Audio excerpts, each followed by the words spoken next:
Гром прогремел не где-нибудь на южных окраинах Европы, а в самом ее сердце, в Брюсселе. Европейские правоохранители, которые годами, казалось, не замечали запаха лоббизма в коридорах власти, внезапно проснулись. Масштабная операция с обысками, арестами и изъятием документов прошла по 21 адресу сразу в 3 странах – Бельгии, Франции и Португалии. Сотни сотрудников полиции и спецслужб Бельгии, вооруженные ордерами и явно не лишенные решимости, провели синхронную выемку документов и задержания. И на этот раз речь идет не о каком-нибудь рядовом чиновнике на периферии, а о людях, которые представляют интересы миллионов граждан Европы, депутатах Европарламента. А в центре всей этой истории китайский телекоммуникационный гигант Huawei, который уже не первый год находится под прицелом западных служб безопасности. Удивительно, насколько долго эта история оставалась в тени. Как стало известно из расследования бельгийской прокуратуры, китайская корпорация с 2021 года по настоящее время якобы систематически передавала деньги, как в наличной форме, так и в виде всевозможных приятных бонусов, действующим и бывшим депутатам Европарламента. Под бонусами подразумеваются ужины в дорогих ресторанах, оплаченные поездки, билеты на спортивные мероприятия и даже дорогие подарки. То есть, если называть вещи своими именами, речь идет о полноценной коррупционной схеме. Причем, по данным СМИ, в поле зрения следствия не какие-то периферийные депутаты, а вполне влиятельные фигуры, способные влиять на повестку. Именно влияние и стало предметом торговли. В феврале 2021 года 3 еврокомиссаров получили письмо, подписанное 8 депутатами Европарламента. В этом послании содержался призыв не смешивать геополитику и технологическое развитие. Дескать, напряженность между Европейским Союзом и Китаем не должна мешать внедрению сетей 5-го поколения, то есть тех самых сетей 5G, развитие которых является стратегически важным вопросом. Само по себе письмо звучало нейтрально и даже разумно. Однако, по мнению следователей, его инициатива была не спонтанной и не продиктована заботой о развитии технологий. Как утверждается в материалах дела, за это письмо стояли интересы Huawei. По информации, которую приводит европейское издание Politico со ссылкой на судебные документы, именно автору письма была предложена сумма в размере 15 тысяч евро, а каждому из подписавшихся по 1500 евро. Эти суммы, по мнению следствия, одобрялись напрямую руководством Huawei, включая директора брюссельского офиса компании. И хотя само название компании в письме напрямую не упоминается, в судебных материалах оно фигурирует как основной бенефициар произошедшего. Лоббизм? Безусловно. Но вопрос в другом. Насколько глубоко проник этот стиль ведения дел в европейские институты? Евродепутаты, поставившие свои подписи под письмом, категорически отвергают все обвинения. Они утверждают, что их инициатива была продиктована исключительно заботой о европейской технологической независимости. Мол, Европа не должна слепо следовать геополитическим ориентирам США, а обязана выстраивать самостоятельную повестку. С одной стороны, подобная логика выглядит рациональной.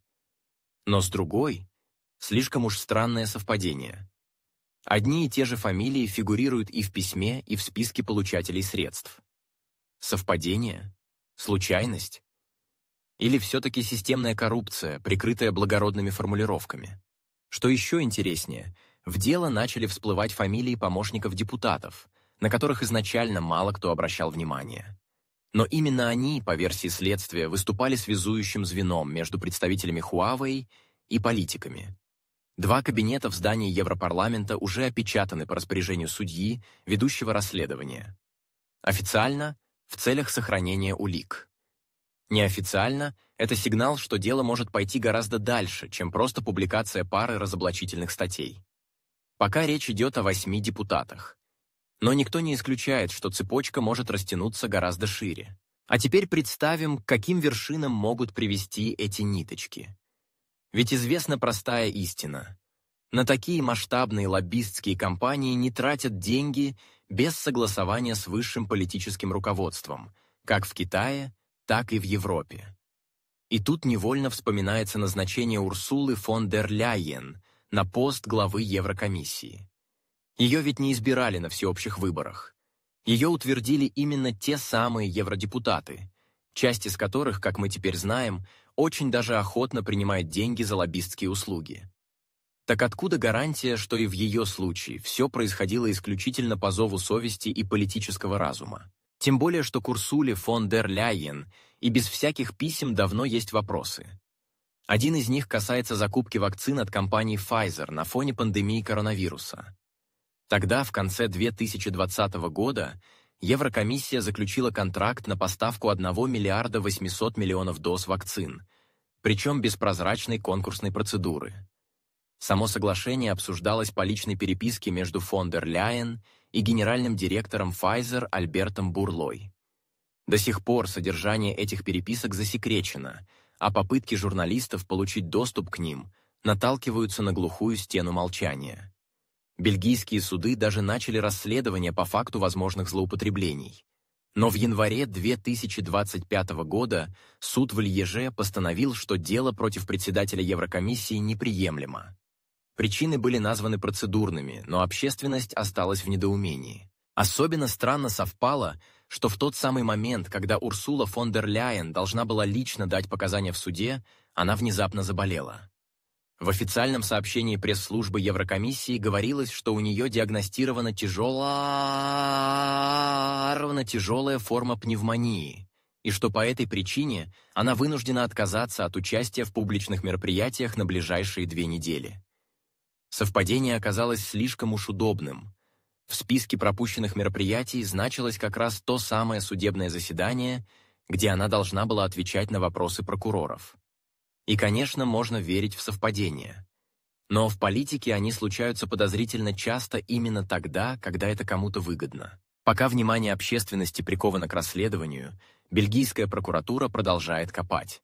В материалах указывается, что представители Huawei под видом коммерческого лоббирования организовывали контакты с парламентариями, предлагали им прямые и косвенные формы благодарности, от наличных денег до участия в закрытых мероприятиях. Интересно, что среди улик есть информация об оплате ужинов в ресторанах высокого класса, перелетов бизнес-классом, размещения в 5-звездочных отелях, а также посещении элитных спортивных мероприятий. Все строго в рамках европейского духа, только изысканность и никакого вульгарного конверта в карман. Но что действительно поражает, это контекст. Пока одни депутаты сидят в кабинетах и ждут повесток на допрос, другие, с чистой совестью, получают 7-е по счету повышение заработной платы за последние 3 года. Без особой огласки. Просто постановление, принятое на фоне полной конфиденциальности, предусматривает надбавку за прошлый год, аккуратно разделенную на 7,3% и 1,2%. Так, чтобы не пугать избирателей и не вызывать лишних обсуждений. Минимальная зарплата для сотрудников европейских учреждений с апреля вырастет, что принесет им от 1 до 2 дополнительных тысяч евро в месяц. 59 тысяч служащих Евросоюза будут весьма довольны. Особенно приятно, конечно, будет самой Урсуле фон дер Ляйен, чья ежемесячная заработная плата теперь составит 34 800 евро. До этого она получала в СИОК всего лишь 32 100. Глядя на эти цифры, становится понятно, почему многие евродепутаты с таким энтузиазмом борются за свои кресла. И почему в подобных структурах так важны лояльные связи, будь то с бизнесом, фармацевтическими корпорациями или технологическими гигантами. И что особенно иронично, буквально на днях в Германии также был зафиксирован рост парламентских окладов. С июля 2025 года депутаты Бундестага будут получать 11 800 евро ежемесячно. Это на 5,4% больше, чем раньше. Праздник на улице слуг народа продолжается. Чем закончится скандал с Huawei и обысками в Европарламенте, пока сказать трудно. Возможно, мы станем свидетелями громких судебных процессов и наказаний, а может быть, все тихо сойдет на нет, как и другие резонансные дела. Ведь европейская бюрократия умеет защищать своих, это известно давно. Но одно остается очевидным. Европа вступает в новый этап, когда доверие граждан к институтам власти снова под угрозой. И в такие моменты особенно важно, чтобы те, кто управляет континентом, не прятались за больничными листами и дипломатическими формулировками, а отвечали на вопросы честно, открыто и вовремя. Если, конечно, у них не снова внезапно тяжелая форма пневмонии. А между тем, пока Европа продолжает изо всех сил изображать образец политической стабильности и морального превосходства, в действительности на поверхности всплывают такие ароматы, что даже самые преданные фанаты брюссельской бюрократии вынуждены слегка поморщиться. Скандалы с участием главы Еврокомиссии Урсулы фон дер Ляйен, подозрения в коррупции среди депутатов Европарламента, непрозрачные сделки, многомиллиардные контракты и лоббистские войны – все это больше не удается скрывать под ковром красивых лозунгов о ценностях, демократии и правовом государстве. И вот, на этом фоне, когда европейские элиты мечутся между антикризисными пресс-релизами и попытками сделать вид, что все под контролем, на сцену выходит человек, который не боится сказать то, что многие давно думают, но не осмеливаются произнести вслух. Виктор Орбан. Да-да, снова он. На этот раз венгерский премьер выступил с заявлениями, которые вызвали не просто обсуждение, они стали холодным душем для всей Европы. Во-первых, он указал на вопиющую двойственность происходящего в Европейском парламенте. По его словам, наблюдать, как европейские депутаты пытаются учить Венгрию борьбе с коррупцией, это уже не комично, это оскорбительно, особенно на фоне того, что происходит в Брюсселе. Когда в кулуарах шепчутся о взятках, выданных через фонды и фиктивные НКО, когда сама фон дер Ляйен отказывается публиковать переписку с Pfizer, а евродепутаты вдруг оказываются в эпицентре коррупционных расследований, любые упреки в адрес Будапешта звучат не как критика, а как фарс. Как подчеркнул Орбан, нас учат те, кто сами погрязли в непрозрачных схемах, кто утратил чувство меры и стыда. Но это было только вступление. Дальше гром среди ясного неба. Виктор Орбан заявил, что Европой управляют люди, у которых нет мозгов. Цитата звучит грубо, но удивительно точно попадает в настроение все большего числа европейцев. За фасадом самодовольных пресс-конференций и круглых столов скрывается озадаченная реальность. Евросоюз находится в состоянии политической растерянности. Стратегий нет, решений нет, а вместо политики – постоянный дрейф от одного скандала к другому. Как сказал Орбан, в Брюсселе давно уже не думают, там просто реагируют. На повестку, на давление, на кризисы. Это уже не управление, это паника, замаскированная под лидерство. Орбан раскритиковал не просто институты, он затронул саму философию брюссельского мышления. Он отметил, что ЕС изначально создавался как союз государств, основанный на уважении к суверенитету и разнообразию. Но сегодня все это заменено на централизованную модель, где решения продавливаются сверху вниз, где несогласие воспринимается как ересь, а попытка задать вопрос – как атака на ценности. Он сравнил Брюссель с советским политбюро, только без харизмы и хоть какого-то понимания реальной жизни. И снова зал аплодировал. Потому что сказано было не из злобы, а из усталости. Потому что есть предел терпению даже у союзников. С особой остротой прозвучала и тема известной страны, которая продолжает находиться в состоянии конфликта с Россией. Орбан отметил, что Брюссель вовсе не заинтересован в окончании этого конфликта. Напротив, он заинтересован в его бесконечном продолжении. Не потому, что хочет победы демократии, а потому, что это удобный механизм давления. Удобный рычаг, с помощью которого можно как контролировать повестку, так и сохранять контроль над самой известной страной. Потому-то, по словам Орбана, Брюссель не помогает, он присваивает. Он хочет не мира, а зависимости. Он не предлагает партнерства, он предлагает вассалитет. В качестве примера Орбан привел процесс ускоренного вступления известной страны в Европейский Союз.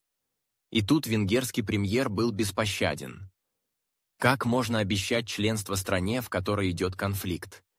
Где отсутствует контроль над территорией, где процветает коррупция, где нет независимой судебной системы и где ключевые законы принимаются под диктовку иностранных советников? Он напомнил, что по уставу ЕС невозможно принять нового члена без одобрения всех стран-участниц. И Венгрия, по его словам, не позволит группе некомпетентных евробюрократов, которые не могут даже честно отчитаться за свои расходы, решать такие вопросы за всех. Фраза о том, что мы, настоящие приземленные венгры, должны принимать решения, а не кучка идиотов в брюссельских кабинетах, мгновенно разошлась по всем мировым СМИ. Кто-то возмутился, кто-то посмеялся, а кто-то внезапно задумался.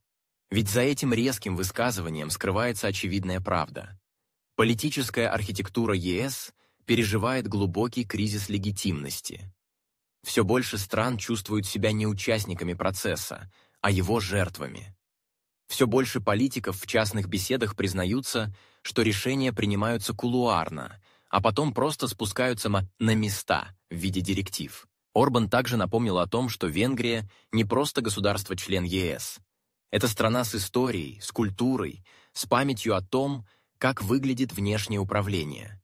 И потому именно Венгрия чувствует те интонации, которые другие пока стыдливо игнорируют.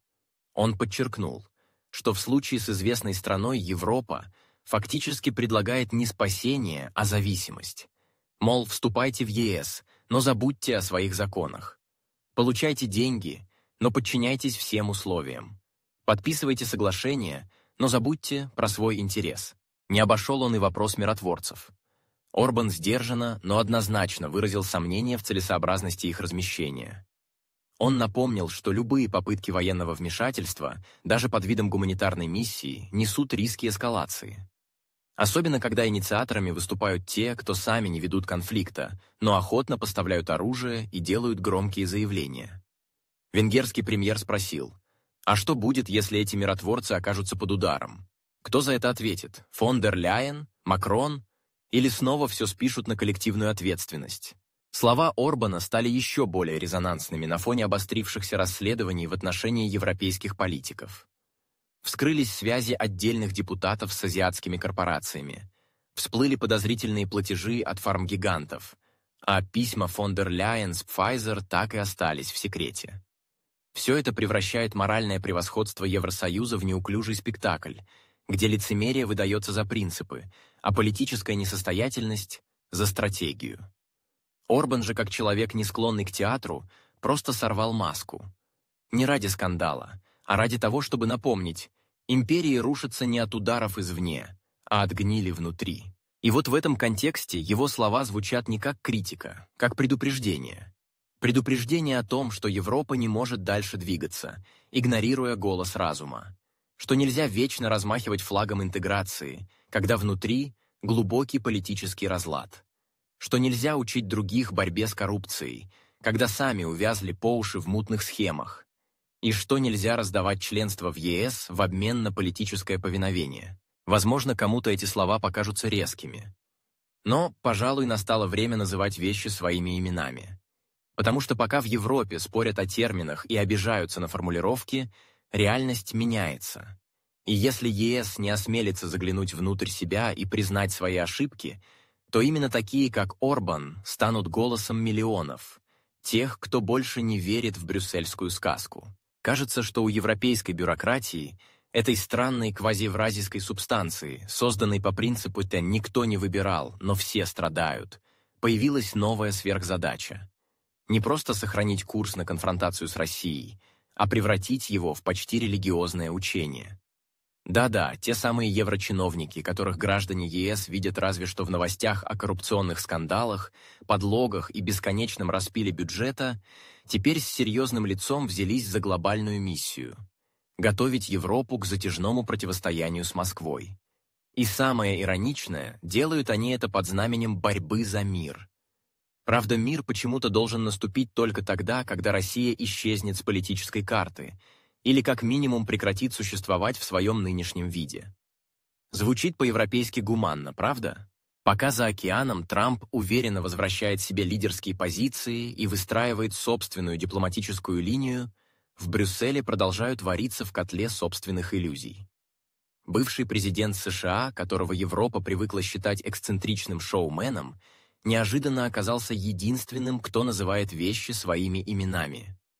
Конфликт в Восточной Европе, по его словам, стал следствием не российских амбиций, а политического безумия предыдущей американской администрации и маниакального упрямства лидера одной известной страны, которая решила поиграть в геополитику без правил. И что самое неудобное для Брюсселя, Трамп ни разу не назвал Путина диктатором. Более того, он упорно избегает риторики демонизации Москвы, предпочитая прагматичный подход. Но в Европе другая песня. Там по-прежнему уверены, что если долго повторять слово «угроза», оно материализуется. А если добавить к этому еще немного русофобии, щепотку истерии и тонну морального превосходства, получится вполне сносная стратегия внешней политики. Особенно если ты Урсула фон дер Ляйен, чья политическая карьера удивительным образом напоминает вечный мыльный пузырь, то взлетает, то лопается, но каждый раз ее снова надувают.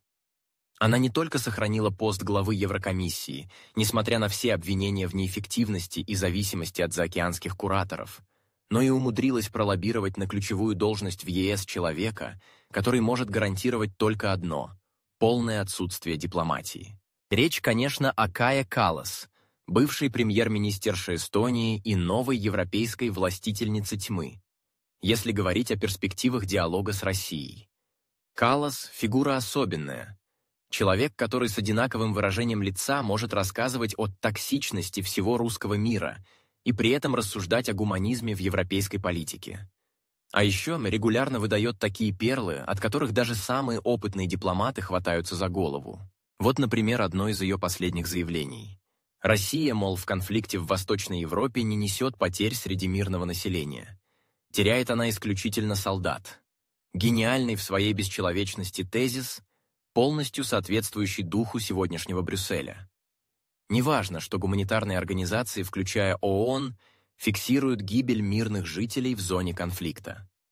Главное — создать нужный образ. Война — это где-то там. Гибель? Да кого это волнует? Мы в Брюсселе за мир, но исключительно по своим методичкам. На такой цинизм, естественно, не могла не отреагировать Москва. Мария Захарова, официальный представитель российского МИД, по привычке, но не без блеска, разобрала на атомы заявление новой европейской дипломатки. Она не только указала на аморальность подобной риторики, но и вскрыла главный секрет европейской политики.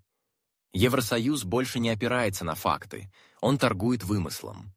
И делает это с таким апломбом, что поневоле вспоминаешь о лучших традициях голливудской фантастики. Цитата Захаровой достойна того, чтобы войти в анналы современной дипломатии. Деградацию есовцев на этом посту мы наблюдаем давно. Честно говоря, думала, что Борреля уже никто не переплюнет по цинизму и аморальности. Но, видимо, есть еще резервы низости.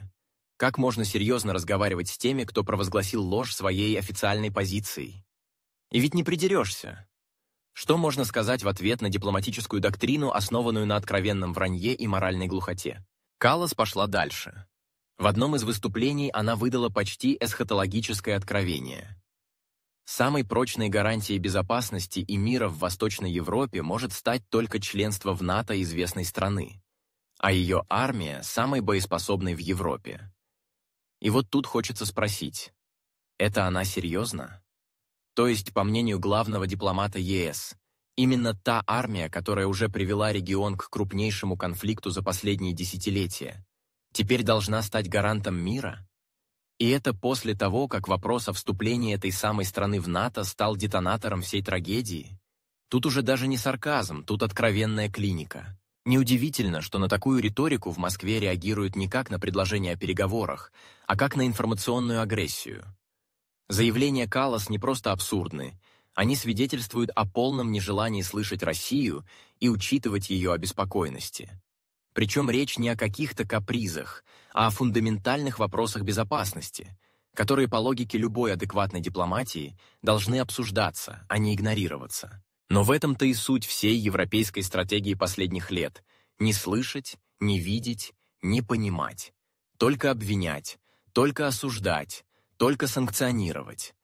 И все это под аплодисменты тех, кто при этом закупает российский газ по серым схемам, строит энергетические мосты в обход санкций и потихоньку продолжает торговлю. Потому что одно дело — публично ненавидеть Россию, и совсем другое — не умереть зимой без ее ресурсов. Возвращаясь к Трампу, стоит отметить, его резкая смена риторики по отношению к России — не просто реверанс в сторону Москвы. Это прагматичный сигнал, что Америка, в отличие от Европы, понимает пределы своих возможностей и рисков. Трамп вполне может считать известную страну пешкой, которую использовали не по назначению, а потому готов признать, что предыдущий курс был ошибкой. А вот Европа упорно идет дальше. Туда, где здравый смысл давно сгорел в костре политкорректности и идеологической русофобии. Фон дер Ляйен, Каллас, Столтенберг, Макрон, Шольц — весь этот хор голосов из Брюсселя, Парижа и Берлина будто существует в параллельной реальности, где слова не имеют последствий, а истина — это то, что удобно сегодня. Но беда в том, что за этими словами стоит целый континент, который, похоже, все больше отрывается от собственной истории, здравого смысла и элементарной логики. Европа, увы, не демонстрирует ни желания, ни способности к диалогу. Она делает ставку на продолжение конфронтации и делает это руками тех, кто не способен даже сдерживать свои эмоции на международной арене. Людей, которые называют себя дипломатами, но на деле больше напоминают активистов с мегафонами, которым дали доступ к политическим рычагам. Все это тревожный симптом. Потому что в мире, где даже США начинают искать пути к переговорам, Европа остается заложником собственного высокомерия и неспособности признать собственные ошибки. И если это не изменится, у Европы впереди долгий путь не к миру, а к собственному стратегическому краху. Но, возможно, именно этого и добиваются еврочиновники, которых никто не выбирал. Ведь чем хуже, тем больше бюджета на безопасность, переосмысление ценностей и очередной саммит по вопросам очередной угрозы. А потом снова коррупционные расследования, снова скандалы, снова громкие заявления и никакого диалога.